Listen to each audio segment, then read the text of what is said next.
The time is just gone 20 minutes to 9 a.m. as we continue with the show. Now, we've learned about a Turkish prosecutor who has asked the court to hold the trial in absentia of 26 Saudi suspects over the killing of the journalist Jamal Khashoggi in 2018.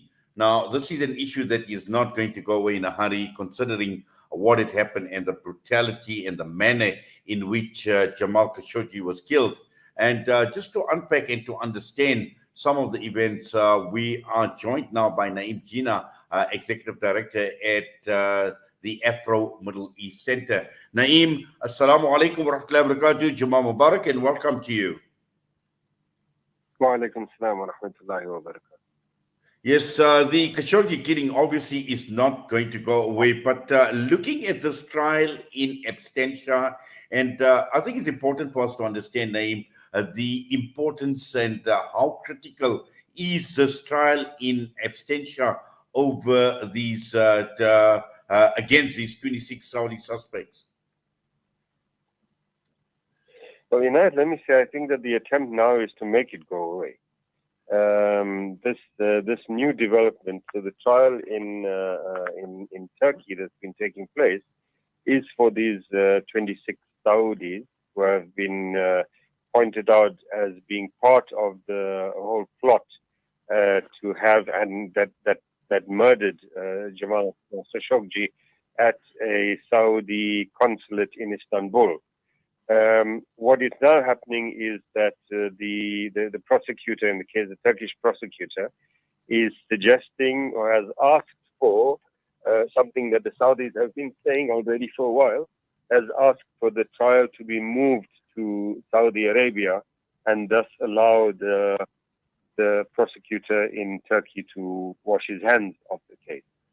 So that's where we are at the moment. The court will meet again on the 7th of April and make a decision about whether the case should continue in Turkey or whether it should be moved to Saudi Arabia. If it decides on the latter, then essentially that will be the end of the story. Yes, Naeem, I'm just trying to think as to what could be the possible motivation for moving this trial or this case to Saudi Arabia. You know, from the very beginning, there were very strong kind of political undertones to the case from all sides, really. And clearly that was the case because the reason he was murdered, the reason Jamal Khashoggi was murdered was for political reasons by the Saudi state and its agents. So it was a very political matter, but also in terms of the way that Turkey handled it. It was clear that from both sides there were political undertones to everything that went on and how it was dealt with, not just kind of criminal or legal processes that were in play. We are now at a time when Turkey is reaching out to re-establish relations with a number of countries in the region. It's a new kind of strategic moment for Turkey, partly because it has felt partly because its economy has taken a serious knock over the past few years, and this is due in some part to American pressure on the economy. Its inflation is close to 50% at the moment, so it's in a serious situation, the Turkish economy, but also that Turkey feels, President Erdogan feels somewhat kind of isolated in various ways. And so there's been an attempt, and we're seeing it now coming to fruition in the past few weeks, but obviously has been going on for a while, to re-establish relations with a number of countries with which relations had become strained or broken over the past few years. So we saw last week or the week before, the Israeli president, for example, visiting Turkey and being welcomed and feted in Turkey.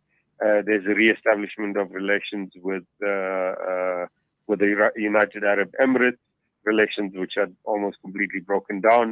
There have been attempts to revive relations with Egypt and Saudi Arabia as well. And this, I think, from the Turkish perspective, will be a huge contribution to re-establishing the relations with Saudi Arabia. The Saudis have never wanted this trial to take place. They claim that they have dealt with the matter already. They tried 8 unnamed people in Saudi Arabia, they say, behind closed doors in camera. And so, their argument is that it's been dealt with already. They don't want it to happen anywhere else. And the Turks have been quite resolute that they're not going to give up on this. The murder took place in their territory, etc., etc. But now, using kind of procedural reasons, the prosecutor is asking for the case to be moved to Saudi Arabia. There's a good chance that the court will decide on the 7th of April that is what's going to happen. And once it gets moved to Saudi Arabia, that will be the end of the story. And from the Turkish perspective, the beginning of a new relationship with Saudi Arabia.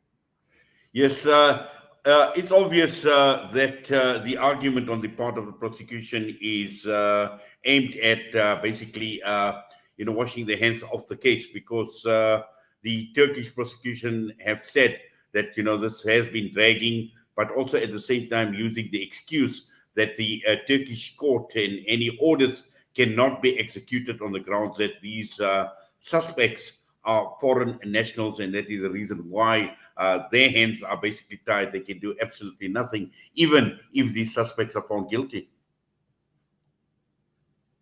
Yes, I mean, of course, this realization, cannot be a new realization. When they decided right at the beginning to try these 24 people in absentia, everyone knew, and the prosecution would have known, and the court would have known at that time, that there are certain challenges involved with trying someone in absentia, especially when the country where these people are nationals is not being cooperative, is not going to hand them over, is not going to provide any information, etc. And they issued a red letter for them, but that means that they could get arrested if they travel in particular countries. If they remain in Saudi Arabia, nothing is going to happen. That is not something that can't be something that the prosecutor just realized in the past few weeks. That is definitely something that the prosecution, the court, and Turkish politicians knew from the very beginning when this trial had started. So why at this point now wringing your hands and saying, well, we can't do anything and can't move further? Because there are other factors at play, and this is my argument. Well, Naeem, Jazakallah khairan so much for that. And as always, for your time here with us on Salam Media. We wish you all the best. Have yourself a wonderful Jummah, inshallah. And also Ramadan Kareem to you. Have a great Ramadan. Shukran, and Ramadan Kareem to you too. Assalamu alaikum. Wa alaikum salam wa rahmatullahi wa barakatuh. Naeem Jeenah joining us this morning. The time is just gone 8:49. We come back. It is time for Jummah Inspirations. This morning, we will be talking with Maulana Abdullah Khan, Administrator at the Jamiat al-Ulama, KwaZulu-Natal.